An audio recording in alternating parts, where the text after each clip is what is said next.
Hello class. Today we're going to talk about cause and effect and how to identify cause and effect, as well as some different forms of cause and effect that we use when identifying them in a story. So, starting off, what is cause and effect? Cause and effect shows relationship between a cause, which is our event, and the effect, which is what happened because of the event. So, in the illustration below, we have our cause, which is a rainstorm, and we have one of three effects that are possible.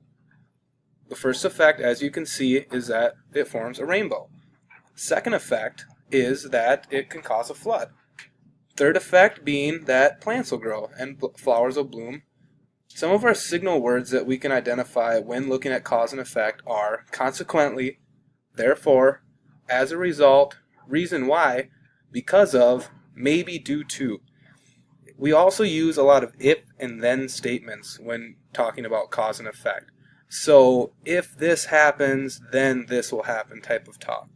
And we use cause and effect to find out why an event took place and what happened as a result of the events. So, some of the different types of cause and effects that we have is one cause, multiple effects. Kind of like what we had in our illustration before. Our first one, a hurricane, could have three possible effects.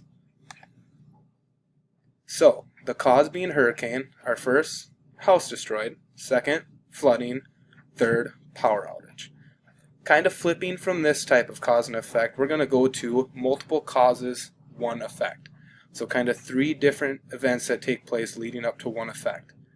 And the example that we have here is World War II. And if you remember from our history class, we talked about the Holocaust, the invasion of Poland, and Pearl Harbor, all being causes of World War II, which is those three causes had one effect, being World War II. Another type of cause and effect that we see sometimes is a chain reaction. So as you can see below, first, my alarm clock didn't go off. Then I missed the bus. Next, I was late for my first class. Finally, I got detention because I was late. So it's all kind of causes that lead up to an event. Next, we also have cycles. As you can see, the picture's a little hard to tell, but we have a circular motion here, like we saw in the water cycle in our science class, starting with condensation, precipitation, collection, evaporation, all leading and kind of in a never-ending circle. So, now we're going to try to do some of these together. We have our event being that a friend is crying. So, our first one, what is a cause and what is an effect? Well, we have my friend was running too fast, and the effect of that was he fell on the hard floor. Now, let's try to think of our next one together. Good. The boy was mean to my friend. My friend's feelings were hurt. The cause and the effect of that could have led to the event that a friend was crying. Next one. Yes, again, my friend rolled down the hill, the effect being he skinned his knee on the dirt. The cause and the effect there also leads to the event that a friend is crying.